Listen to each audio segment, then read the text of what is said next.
Previously on our magical mystery tour. So after a breakfast of bacon and eggs and a big cup of starch, you bastard, one false move would have you falling over the edge to your death. Why did you hit that kangaroo, Steve? And I must admit it did look a little hectic. I'm not dropping my T7 in there.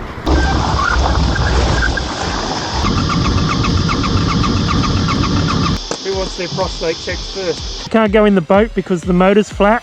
How long were you really underwater for?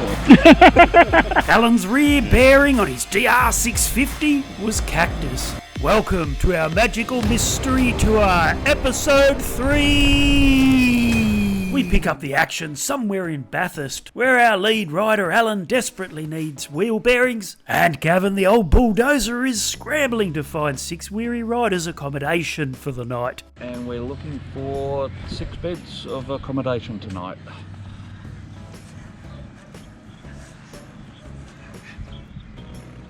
Fantastic, thank you. Bloody awesome. We could tick accommodation off the list. Now we needed bearings for Allan's bush pig. So we headed on over to the Victoria Hotel Bathurst. And of course, being seasoned adventure riders, we have our priorities right. So the first thing we did was have a drink. After that, there were some bike repairs. What's going on here, Nicky-P? Doing some, Hey? some little track repairs. I've pulled some wiring out. Yeah, it's a nice coloured wire. Temu wiring. Temu wiring. I want to try and feed it back up to here. Working on the Chinese stallion. Ken's got a bladder problem. Hey? So it's only a small leak. That's why you have plastic sheets. If I put the wiring above the air box, my side stand won't be a problem When it gets wet. until after the motor's a problem. Yeah. Here's Allan. And I found you. I thought I'd been deserted. Watch this, ready?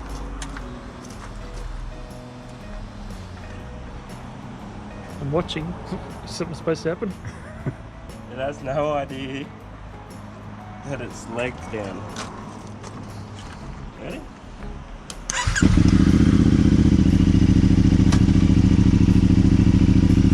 Magic! That was all well and good, but what about bearings for Allan's DR650? Contacted one of the guys here. They can get the bearings. We just got to pick them up at 9 o'clock tomorrow at Bathurst. Hallelujah! Day 3 saw us up bright and early and hitting the streets in search of a hearty breakfast. But I'll tell you what, it's not an easy thing to find a cafe on an early Sunday morning in Bathurst. Breakfast time. It's been 2 hours and we're still going, looking for breakfast. We're thinking about maybe having lunch. It's day 4 and we're still trying to find a cafe in Bathurst.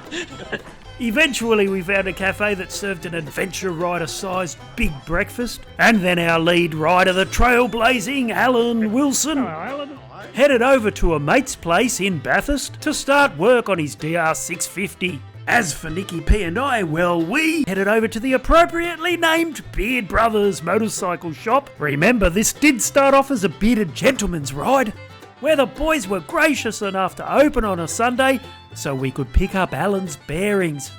Once we had the package in our hot little hands, we headed over to Allan's mate's place, where Allan could fit the bearings. And by the time the other boys rocked up, the job was complete. The bush pig was ready to ride again. So we all geared up to hit the dirt on what was another perfect day in paradise, as our lead rider Allan Wilson, aka Dr. Suzuki, the trailblazing king, had us riding through the beautiful central Tablelands region of New South Wales. Once again, we had no idea where we would end up or where our accommodation would be. We were just playing it by ear.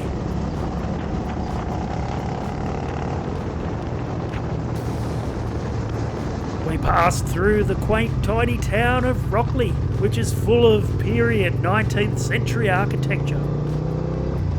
And after covering a considerable amount of Ks in such a short time, we pulled into the Neville pub to quench our thirsts. This historical hotel, dating back to the 1920s, was once owned by the Waterhouse racing family. Now it's a great meeting place for the town visitors and tourists, and of course, motorcyclists. Cheers, kid.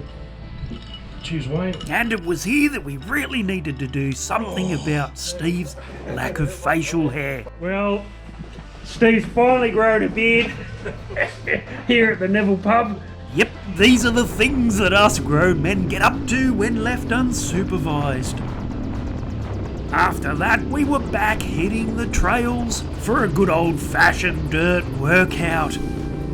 Our lead rider, Allan the Trailblazer, had us climbing hills and hurtling towards some pine forests filled with muddy mayhem where one silly bugger would get bogged. And if I were a betting man, I'd be betting on the bloke riding with a bald rear tyre.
Here I was on this cracker of a day, after drowning my bike yesterday, thinking to myself, how lovely is this? Beautiful flowing trails, no water crossings, no drama. And then up ahead on the trail I see our lead rider Allan Wilson, Dr. Suzuki the Trailblazing King, disappear into a big bog hole and almost get bogged. So, being the intelligent rider I am, I give the other side of the track a go. It doesn't look nearly as bad. But of course it all turns to shit and I get bogged.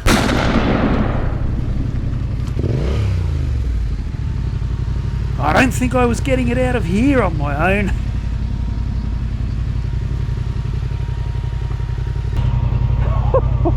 And this was more than a two-man job. Rubber! Hey? And thus began a T7 rescue mission.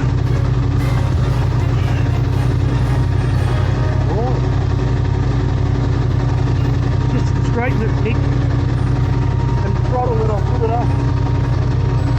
Ready? Lucky I flashed his heart. Ready?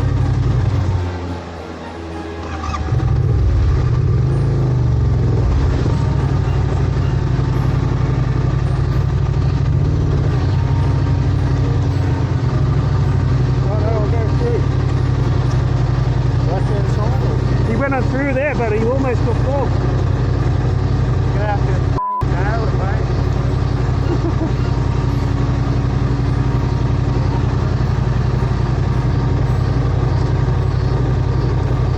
Not too much to start off as you go on the plane.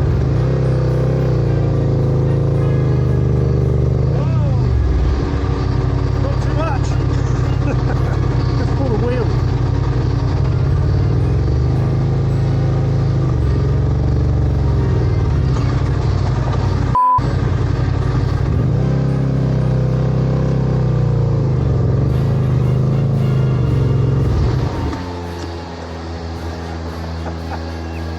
What a predicament! We might be a bit heavy, Al.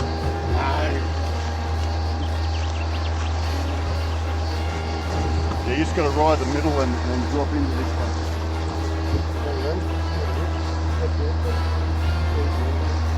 What?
Dr.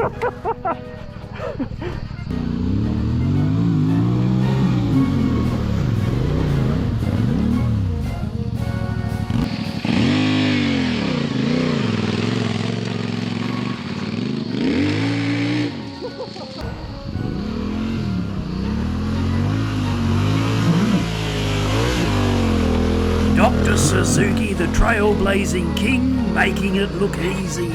And Gavin, the old bulldozer, making me fall over into a bramble bush.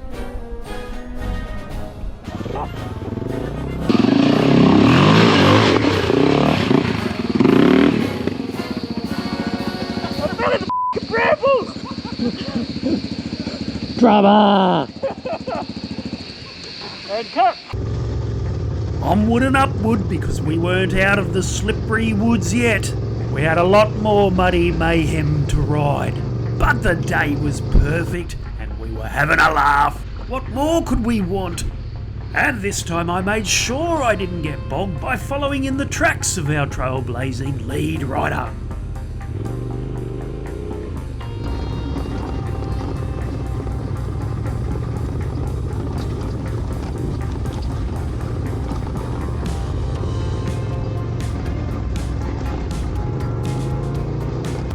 There were many occasions on today's ride when I regretted not replacing my bald tyre.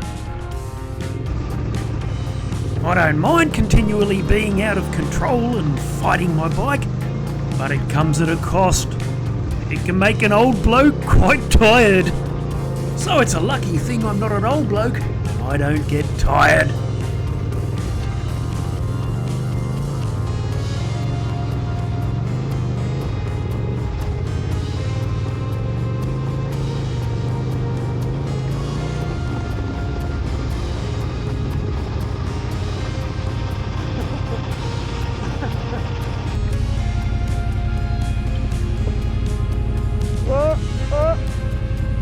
What a save!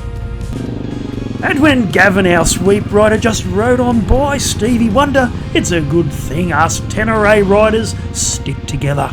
Because I was there to lend a hand and make matters worse.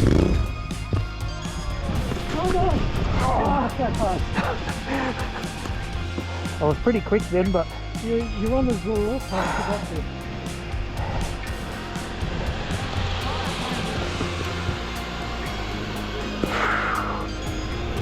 Tell you what, we were really putting in the kilometres today. And if we hadn't have stopped heading south, we probably would have ended up in Tasmania. And again, I found myself wishing I'd replaced my bald rear tyre. Especially when trying to pass Ken on his Timu Tenere when riding up one of the slipperiest hill climbs of the day. Not for Ken, just me.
Soon we'd arrive at the Black Stump Hotel in Trunkie for a late lunch and a refreshing beverage.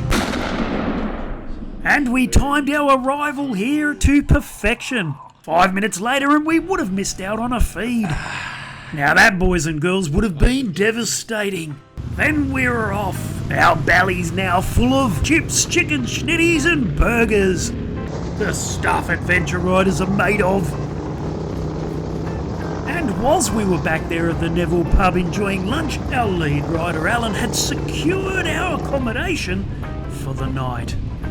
We were now heading to Hamptons. At least we now had a destination to aim for, because there were times on the trails today when things would fall off our lead rider Allan's DR650 bush pig, and he'd have us all scratching around looking for things like a side stand spring.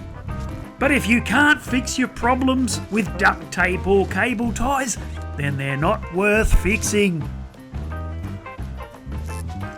There are a lot more bold tyre testing tracks, and it was on this particular wet and slippery trail that our lead rider Allan would have a little mishap, proving he is human and he does make mistakes.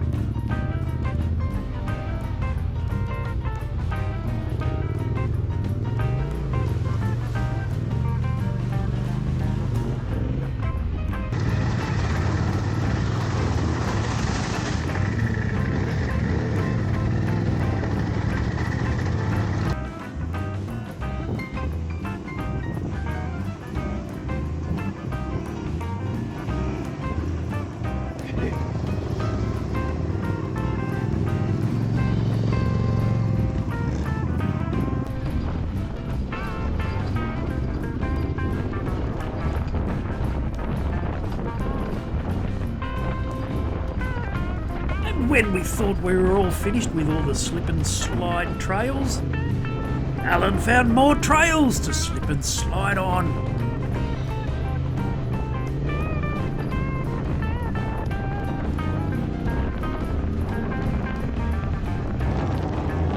Eventually, as the afternoon shadows lengthened, we made our way to the town of Oberon in the Blue Mountains. Oberon is another old coal mining town, which still attracts fossickers to this day. We weren't here for gold, we were here to fuel up our bikes, which is like buying gold considering the price of fuel these days.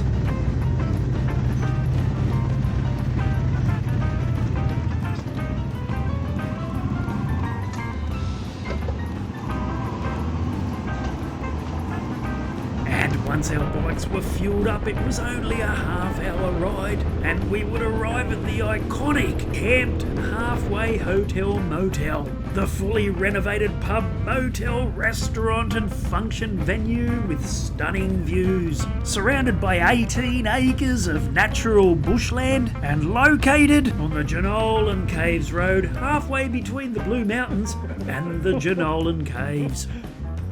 A place which, incidentally, I didn't even know existed, we had all to ourselves. With a pub and restaurant upstairs, 2 showers, 2 toilets, all the room we needed to be comfortable, and our own balcony with absolutely stunning views of the Blue Mountains. It doesn't get any better than that. Holy crap. Actually, it did, because at $50 a night, it was a bargain. Nice! This is our balcony. How good is this? Then I gave the boys a lesson in how to call the local wildlife.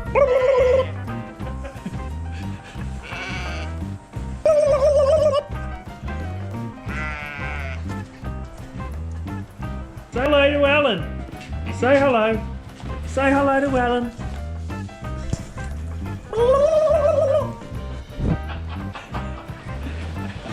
Cheers. Cheers. Yes. What a day, and what a place to stay after a wonderful ride day.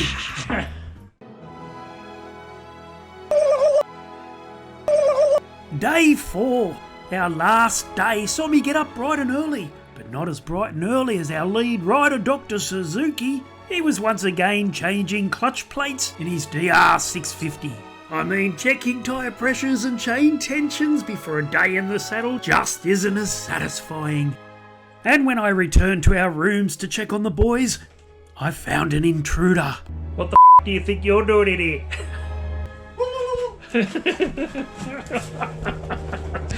I just spent 30 minutes repacking this, and remember my key is in my toiletry bag.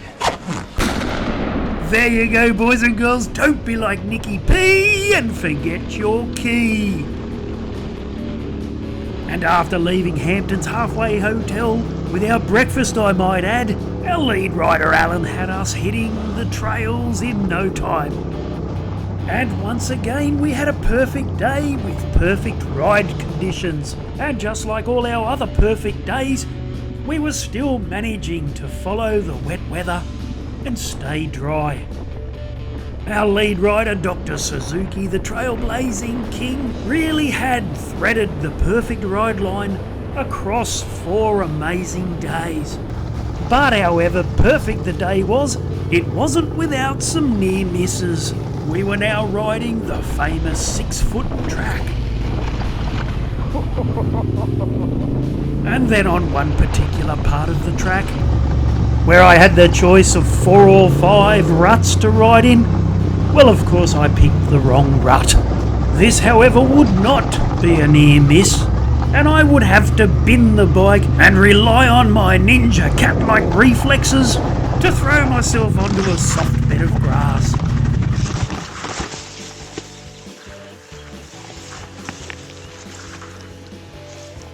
Now I quickly surveyed the area to see if there was anybody around, and to my surprise there were no eyewitnesses. So you know what they say, my fellow adventure riders? If there's nobody in the forest to see you crash your bike, well then it never happened. So I struggled to get the big girl up off the floor and thought to myself, I was going to get away with this scot-free. But in the end it took me so bloody long to get on my bloody bike that Ken, the man with the ancient Chinese beard, turned up and I was busted.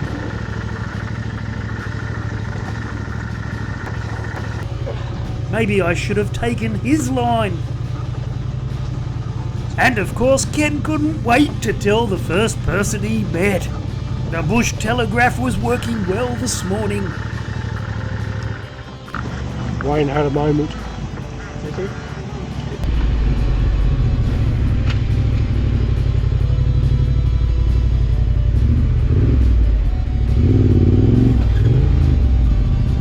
I've got to straighten my steering.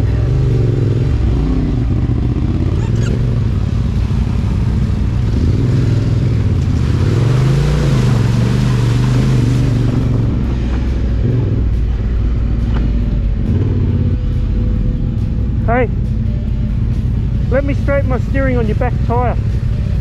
Pull up because it's way out.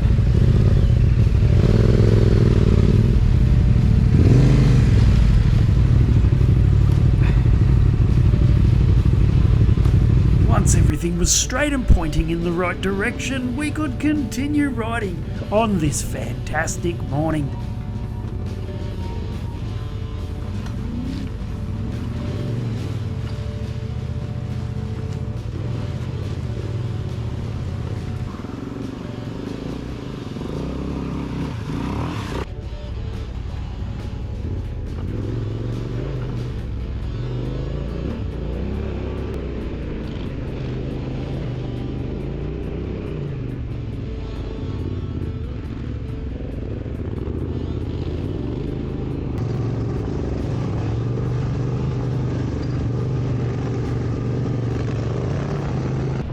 I'm not sure about the other boys, but I was beginning to get a little hungry. And when things began to open up, and all we had out in front of us were vistas of beautiful rolling farmland, it didn't take our trailblazing king long before he had us right back in familiar territory.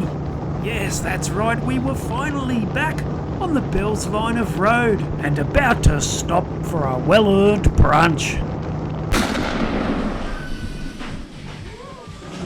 Is this our civilised brunch? Yes. Need a napkin now. After brunch we were hurtling towards home, and just to make it interesting, we started swapping bikes, and I got to ride the Temu Tanneray, Actually, I got to ride 2 CF Moto 450 MTs. Here I am on the Chinese chariot, about to have a go on the Temu Tenere.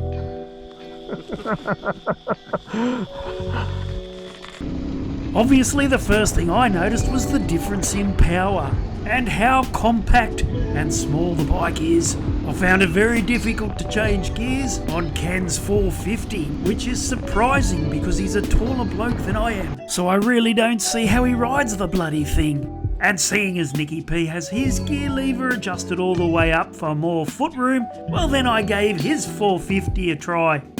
Unfortunately, it wasn't much better, but apart from that, the bikes feel great. Sadly, our fabulously fantastic 4-day ride was coming to an end. We certainly had one hell of an epic, fun-filled ride, thanks to our mate Allan Wilson, the trailblazing king. What a way to finish the year off. And now all there was left to do was say our farewells. So hit the like and subscribe button because I'm artist Wayne Dowson, and thanks for watching everyone, especially you.